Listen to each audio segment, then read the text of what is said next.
I was eating the evening meal with several friends after my return from Earth, or Terra, as it was often called.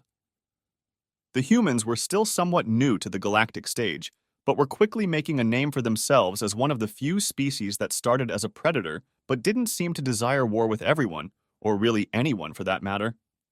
They freely admitted to the horrors they inflicted upon each other in the past, but proudly proclaimed they had grown beyond that. So what do humans eat? My friend Kazaa asked. It would be easier to tell you what they don't eat, I answered. I've seen them eat plants and animals they knew were toxic. Some loved to eat plants that caused burning sensations, some smoked plants that caused cell mutations, and most drink substances that harm their brains. But generally, they'll eat any plant or animal, though individual preference vary wildly. So they evolved as predators, but they eat plants, even toxic ones, Kazaa's lifemate Lazaa asked. Not exactly. They're quite the omnivore. I studied their evolution, and they've been a herbivore, a scavenger, and it was later that they started hunting. But yes, they love toxic plants. Some for their burning sensations, some as stimulants, and some for a type of cooling sensation. While on Terra, I was invited to what humans call a barbecue, a most interesting gathering. After studying their evolution, I can see how the barbecue is a ritual that has endured. It's not too alien from many of our group ingestion rituals. I explained this elicited some strange looks from around the table, but soon everyone's eyes had the same message. Explain this. Consider us now. We're gathered here at this place that happens to be my favorite nutrient ingestion place to celebrate my return from Terra. Humans tend to gather and celebrate many or any occasion by consuming nutrients together. The barbecue was held in my honor since I was departing soon. But looking back at human history when they started hunting, they didn't have speed or strength on their side. They had two things that don't seem that great. They can dissipate heat faster than any other species on their planet, actually more than any other known life form today. So they would often chase down their prey until its muscles gave out.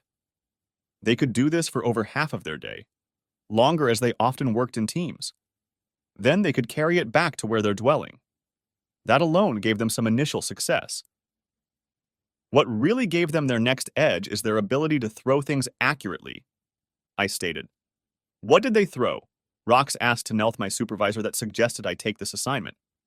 Initially, yes, but soon they learned how to use rocks to sharpen or make spears which they would throw. This allowed them to run less. So the basis of humanity's ascent was running and throwing.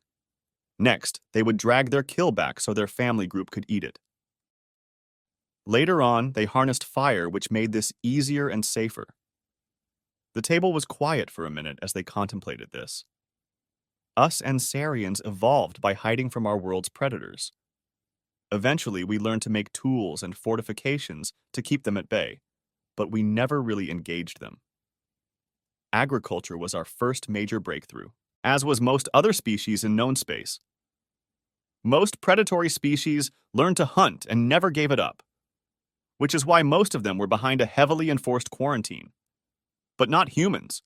We were wary at first, having met ambush predators in our past, as well as current galactic past, but they seemed honest in their desire to join the greater community. They were quickly integrating themselves as merchants, soldiers, engineers, and really every other role you could imagine. I had to admit it was odd during a standby period on my transit home to see humans offering themselves as pleasure companions. Well, I'm glad they've given up hunting and predation, Kazaa stated. I paused, considering my next statement. I don't think they fully have. I think it's genetic for them. Take this barbecue.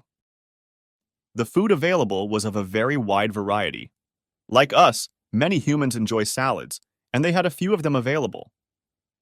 The lettuce type was certainly my favorite, but they also had one with potatoes, which are these amazing roots, I think. Also, several other salads, including something they called macaroni. But the main dish that the humans were there for was a wild animal. My host had recently terminated what he called a wild boar that was considered to be an invasive animal to his area. So he invited his family group, people that lived in close proximity to him, his co-workers, and myself. I was what he called the guest of honor. A lot of these people also brought their offspring. So the adults still hunt. Did he chase down this wild boar? Asked Nelth. No, he used a very primitive slug thrower. I asked if his people still chase down prey, and he said in some areas they do. But he had accumulated too much age and mass to do so. He preferred to hide in a tree with his slug thrower. But what really convinced me that humans are still predators are their offspring. You see, they quickly organized a number of games, and a lot of them didn't have familiarity with each other. The younger ones had the most simple games. They would chase each other. When one was caught, they would simply start chasing another. Also, they had games that involved throwing things. They tended to prefer throwing spheres or oblate spheroids, but great emphasis was placed on accuracy in throwing and catching. When I asked my host about this, he said something about being joyful, that the offspring were doing something to exert themselves, rather than using electronic devices. When I asked further about the rules of these games, he seemed confused. He said with tag, one does not desire to be it, and can only remove this condition by being fast enough to contact someone else and proclaim that they are now it. He didn't claim to know what the rules of every throwing game was, but he was quite proud of the older offspring running what he called passes. Wait. So their offspring instinctively hunt each other. It seems if they're playing tag, the best strategy would be to hide, Kazaa stated. I realized that this would take a lot of time to explain, though I was pleased at more social meetings that would be needed to do this. Their offspring have a game for that. They called it hide and go seek. When I asked about how they transitioned to it from tag, again my host said tag tends to turn into it when the first person tries to hide. So you see, they became such successful predators because their earliest recreation is a form of war, gaming the predator-prey relationship. Again, the table was silent. I also noticed that some tables near us had ceased their conversations. I think we should keep them off our planet, a patron of another table said. This was met with murmurs of approval. While I was no great expert of humanity or Terra, I did feel a need to defend my friends.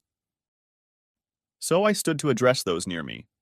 Humanity can seem terrifying, but their history, both ancient and modern, is filled with countless examples of them risking everything and even terminating themselves to save not only each other, but other animals on their world. I would tremble in fear of having them as an enemy. But when I was there, I slept better knowing them as friends. I was met with approval, but I felt humanity would be best if they were slowly introduced on my world. Many of them expressed a desire to visit, even though it is very tame compared to Terra. My thoughts were interrupted as our meal was presented to us. Conversation at our table quickly went back to humans. My friends were speculating at how they survived, let alone thrived on a world filled with other predators. I felt it would be best to save the history of how they turned one of their greatest rival predators into what they called their best friend.